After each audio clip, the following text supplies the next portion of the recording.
عثمان غنی رضی الله عنه کې یو مشهور صفت د سخاوتو.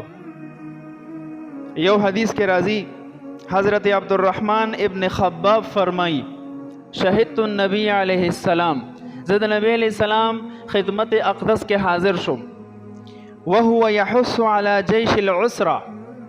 نبی علیہ السلام په زندګۍ کې چې کوم آخري غزوه وا غزوه تبوک، نو هغه ټول مجاهدین صحابو ته نبی علیہ السلام د جهاد اصول احکام فضائل بیانول.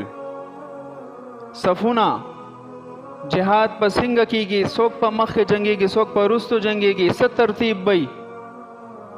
په دغه وخت کې د روم لښکر چې 40,000 تعداد کې او د صحابه لښکر 30,000 تعداد کې، 10,000 کسان د کفارو زیاتو.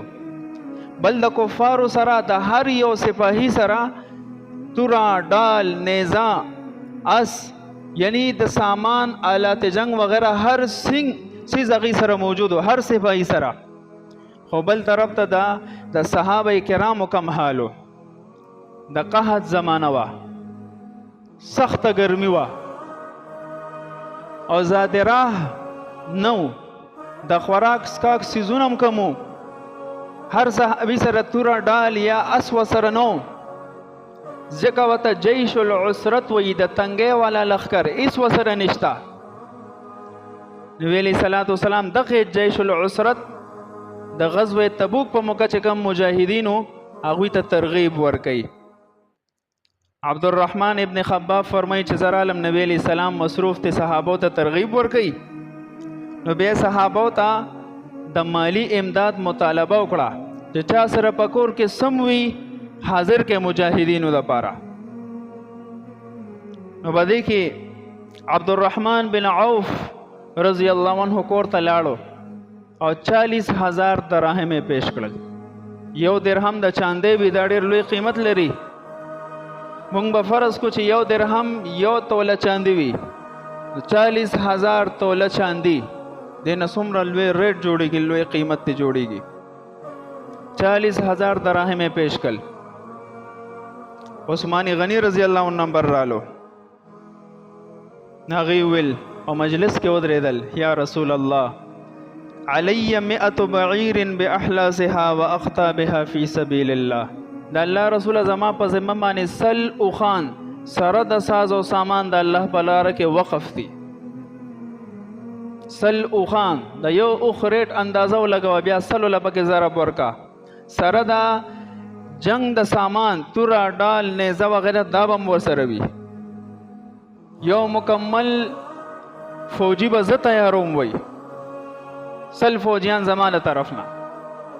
بیا نبی علیه السلام مزید دعوت ورکو چې بھئی مالی امداد وکړئ. بیا حضرت عثمان صاحب ودرېدو، بیا فرمایل علی 100 بعیر باحلاسها واقطابها فی سبیل الله. د الله رسول 200 نور اوښان هم زما په ذمه باندې دي، سره د سامان جنگ د الله په لار کې وقف. 300 شو. بیا نبی علیہ السلام دعوت اوچلولو، 30,000 صحابه. بیا حضرت عثمان صاحب الله رسول زما په ذمه باندې 300 نور اوښان سره د سامان جنگ د الله په لار کې وقف. 600 اوښان 600 فوجیان دی تیار کړل. بیا نبی علیہ السلام په څلورم ځل دعوت وچلولو، حضرت عثمان صاحب کور ته لاړو. روایاتو کې راځي حضرت عثمان صاحب کور نه رالو، ب1000 دینار بکفی کمه، به د خپل لستوڼي کې 1000 دینار، دا د سونې وي، 1000 دینار خپل لستوڼي کې راغستو داسې نیولي وو. او رال نبی علیه السلام ته جوله مبارکه کې داسې ورتش کړل.